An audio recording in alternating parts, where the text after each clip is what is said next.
Hello, what up everyone? Once again, another day, another verse. Nasa day 170 na po tayo. Our verse for today is makikita natin sa Psalms chapter 78 verse 4. Ang sabi dito, sa sarili naming anak, ito'y hindi ililihim, ito'y aming isasaysay sa susunod na lahi namin. Mga gawang tinutukoy ay lubhang kahanga-hanga na si Yahweh ang gumanap, ang mga gawa niyang dakila.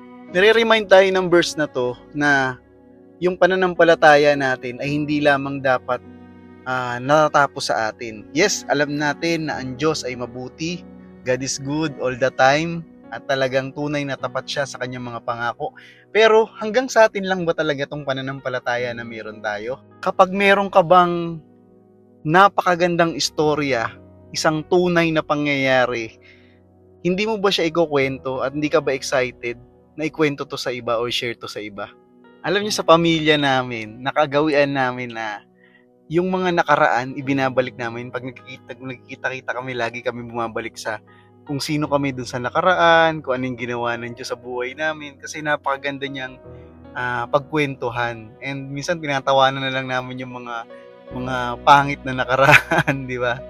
Kasi napakaganda ng ibinigay ng Panginoon sa atin ng mga biyaya at pagpapala. At ang katotohanan, mga kapatid, ang goodness ng Panginoon, yung kanyang kagandahang loob sa atin ay napakasarap i-share sa iba. Maraming mga tao, especially yung mga younger generation or yung mga anak natin at yung mga anak pa nila, sometimes naboboring na sila or di nababaduyan na sila sa mga usapang Lord, Lord, Jesus, Jesus, or Diyos na yan. Kaya napaka-importante na sa ating mga magulang, dapat to na i-share sa kanila. Malaman nila na tunay na may Diyos. May Diyos na kumikilos sa bawat buhay natin. Na merong Diyos na nagbibigay ng pag-asa, na merong Diyos na nagmamahal kahit hindi tayo kamahal-mahal. At ang katotohanan, sa sobrang pagmamahal ng Diyos, ibinigay niya yung kanyang kaisa-isang pinakamamahal na anak para lang tayo tubusin sa mga kalokohan natin, di ba? Kailangan nilang marinig ang katotohanan na ito. Kasi kung hindi nyo ito i-share sa kanila, yung ibang mga tao na hindi naniniwala sa Diyos, yun ang mag-share sa kanila. At ano, isipin nyo na kung i-share sa kanila nun. And magugulat ka na lang, meron silang mga magiging view sa buhay na to na taliwas sa pananampalataya mo. Sino ang magtuturo nun? Ang mga nagtuturo nun, yung mga lagi nilang kasama. So parents, kapag nagkaroon ka ng time na makasama ang anak mo, wag mong hahayaan na hindi mo ma-share kung gaano kabuti ang Panginoon sa kanila. Wag mong hahayaan na hindi nila malaman na ang Diyos ay kumilos sa buhay mo, sa buhay ng ninuno nyo, di ba? Para yun din yung maipapasa niya doon sa mga anak at mga magiging anak nila, na ang Diyos ay mabuti, na ang Diyos ay tapat. Marami mga magulang nagpapamana ng mga kayamanan, nagpapamana ng mga ari-arian. Pero above all, dapat ang naipapamana natin sa kanila kung gaano katotoo ang Panginoon, kung gaano ginawa ng Diyos sa buhay natin. Yun ang tunay na pamana na madadala nila habang buhay. Hindi lang sa mundong ito, kundi madadala nila hanggang eternal life. Yung mga temporal na mga bagay, di ba? Talagang hanggang dito lang sa lupa. Masarap magpamana ng mga something na kayamanan sa ating mga anak. Pero lagi niyong tatandaan na ang pinakakauna-unahan natin na dapat ipamana sa Kanya ay yung salita ng Diyos. Magkaroon sila ng pananampalataya na ang Diyos ay buhay at ang Diyos ay totoo. Kung paano kumilos yung Diyos through His Word, di ba? Kung paano nag-provide si Lord nung time na gipit ka. Kung paano ka pinagaling ni Lord during the time na may kasakitan ka. At kung paano kanya laging nililigtas ng paulit-ulit sa tuwing time na ikaw ay nasa bingit ng kamatayan. Nawa mga kapatid, ma-share natin at ma-build na natin yung pananampalataya nila bago pa dumating yung mga sari-saring mga pagsubok sa buhay nila. Dahil ang katotohanan, darating ang mga challenges and struggles. And kapag hindi firm ang kanilang foundation at hindi nakaangkla sa ating Panginoon, maaari silang bumagsak. That's the reason kung bakit may mga tao sumusuko sa buhay. That's because Wala silang pinanghahawakang faith, wala silang pinanghahawakang salita ng Panginoon or pangako sa kanila ng Panginoon. Yun ang dapat nating i-share sa kanila, sa next generation. At yung pagpapasa natin ng faith natin sa kanila, hindi ibig sabihin nun na tayo ay perpekto na. Hindi yun ganoon. Kaya alam na natin ang lahat ng mga sagot sa lahat ng mga pinagdadaanan ng mga tao ngayon, di ba? Hindi rin. Ang pagpapasa ng pananampalataya natin sa kanila, ang dapat nating ipasa is lahat ng mga nangyayari sa mundong ito.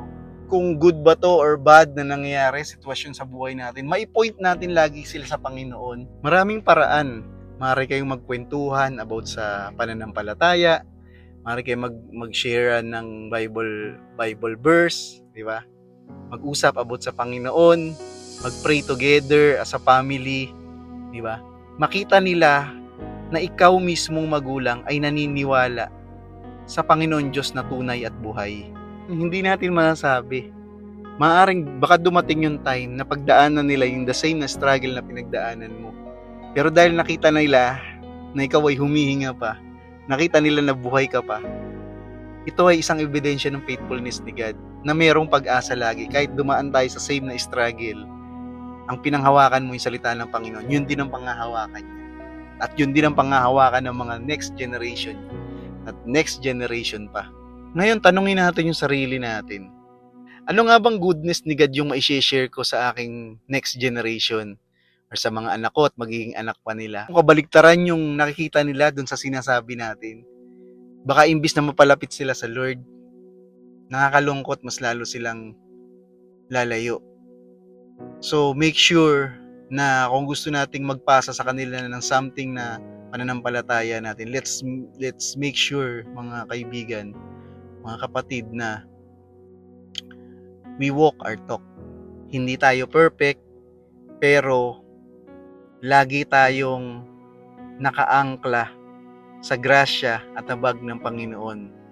Nananampalataya tayo sa mga pangako niya na siya ay mabuti at tapat sa ating mga buhay. And isipin natin, anong mga habits ba yung pwede nilang makuha sa atin? Tumatatak kasi siya sa next generation.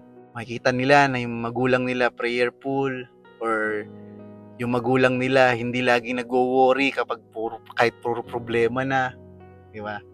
Nagtitiwala lang sa Panginoon. Nakikita nila yan.